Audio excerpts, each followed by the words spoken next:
Bangladeshi climate scientist Saleemul Huq is at COP26 to advise the world's least developed countries. In the latest in a series of first-person accounts, he describes the mood as the UN climate conference nears its conclusion. This is my 26th COP, I've actually been to every single one. I'm not here as a negotiator but as an advisor to the group of least developed countries, the 46 countries who are most vulnerable to the impacts of climate change. My own country is badly affected. There are nearly 170 million people in Bangladesh living on less than 150,000 square kilometers on the delta of two of the world's biggest rivers, the Ganges and Brahmaputra. Because of this, vast numbers of people are extremely vulnerable. I originally started advising the group of least developed countries on the issue of adaptation to climate change, but now that we're suffering the impacts of climate change, we're no longer simply able to adapt to it. So, more recently, I've been advising them on a new and emerging topic, loss and damage from climate change. It's a highly politically contentious issue. Rich countries don't like talking about it because they feel it will open them up to liability and compensation claims.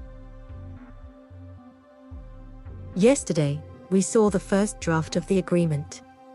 There's a great deal of disappointment in the lack of ambition in that draft, but in calling for more support for developing countries and recognizing that more finance is needed, I think they've done something quite positive on loss and damage.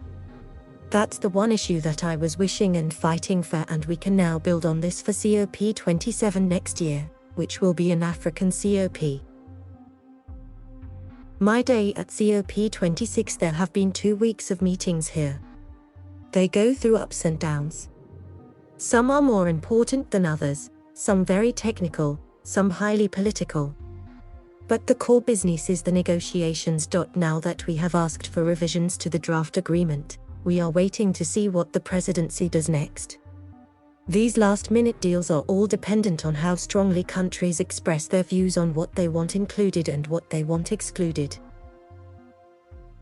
We have a history of going into overtime at COP, which muddies the waters and makes people angry and not willing to compromise.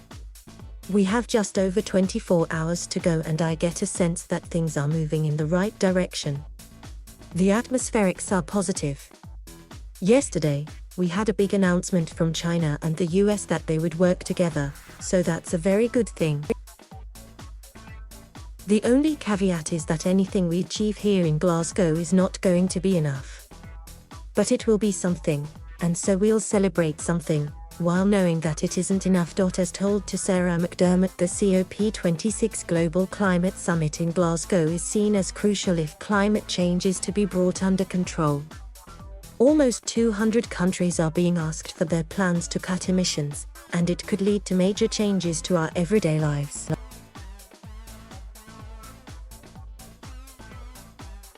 Thank you for watching. Please subscribe.